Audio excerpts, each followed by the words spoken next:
Tim Hegg continues, once again, the point is that the goal is to patch the old garment in the best possible way so that it can be worn, right? You want to keep that article of clothing. So if it's true that the clothing, the old garment, is Judaism and the Jewish way of life and the keeping of the commandments and the law of Moses and the old covenant, all that stuff, then it seems like you want to preserve that. You want to keep it. It's something valuable. It's something you want to actually, embark on. You want to embrace it. You want to, keep it around for a while.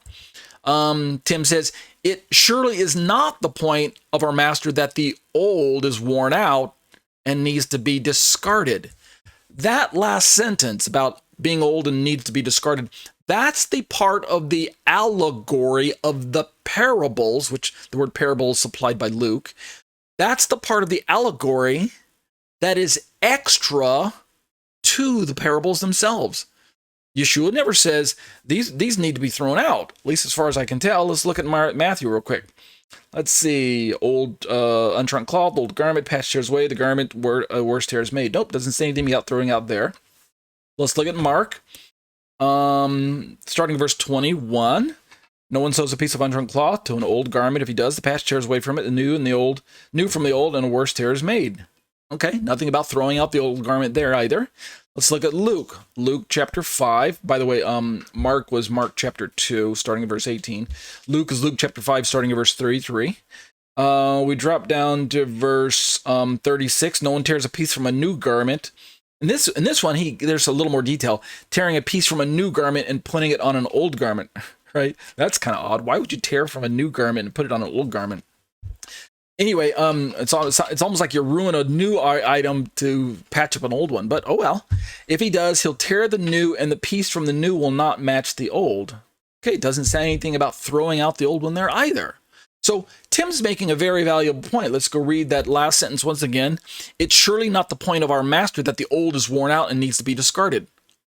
Go back and read your Christian commentaries one more time. Over and over again, the point is made that the old is being discarded.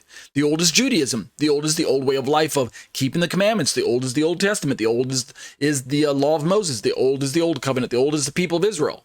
And this is contrasted with the new, which is Yeshua's way of living, keeping the law, keeping Jesus' law, or like the law of Christ, or walking by faith, walking by the Spirit, walking on the power of the New Testament, keeping a New Testament living life, right? We're New Testament Christians. We're not under the law, we're under grace, walking by grace, but not by law. The Gentile Christian church is the church, it's the bride of Christ, right? The people of Israel and the church are two separate people. We're New Testament Christians, not Old Testament Christians, right? The old covenant's done away with, things like that. But again, I can't see it here in Yeshua's parables. And I've looked at all three renderings, Matthew, Mark, and Luke. He doesn't talk about throwing out the old garment. So Tim's bringing up a very good point. Let's keep reading Tim Hegg. He continues, just the opposite is actually true. The old garment needs to be patched so that it can continue to be worn. Okay, so very valuable point. Again, if we're going to take this parable to its extreme, that the garment represents Judaism and the laws of God as spelled out through Moses, then we want to keep that. We want to keep wearing that. Indeed, as I brought up, maybe Tim will say something. I'm not going to get ahead of myself. If he doesn't say anything, then I'll bring up another point. Let's keep reading my notes. Here's what I have to say. Having sufficiently explained a theologically more sound way to understand the parable of the patch, right? Hegg drives his point home with this summary of the wine parable and the overall context of Yeshua's teaching on the subject. So let's look now at, he's going to turn to the part of the parable about the wine. This is Tim Hegg once again.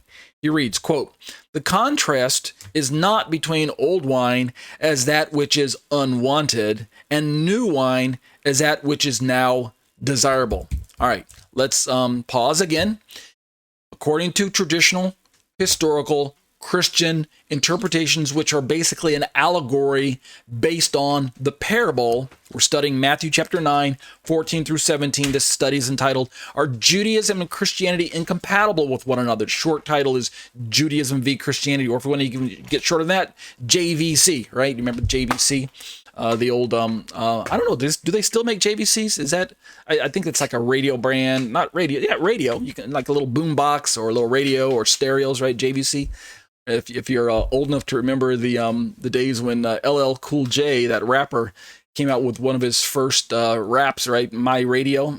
He said, "While my JVC vibrates the concrete," right? Okay, I used to have one of those big JVC boom boxes when I was back into the hip hop days. All right, JVC, Judaism v. Christianity.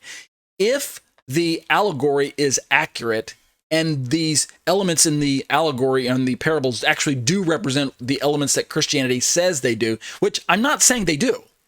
That's the whole question. That's Christianity's interpretation of the parables, because the master doesn't give us the exact interpretation. We don't know exactly what they mean. We're just kind of assuming. We're really left to scratch our heads and fill it in on our own, which is maybe why it's best if we just stop and leave it with the common sense aspect. Maybe that really is the best way to interpret the passages. But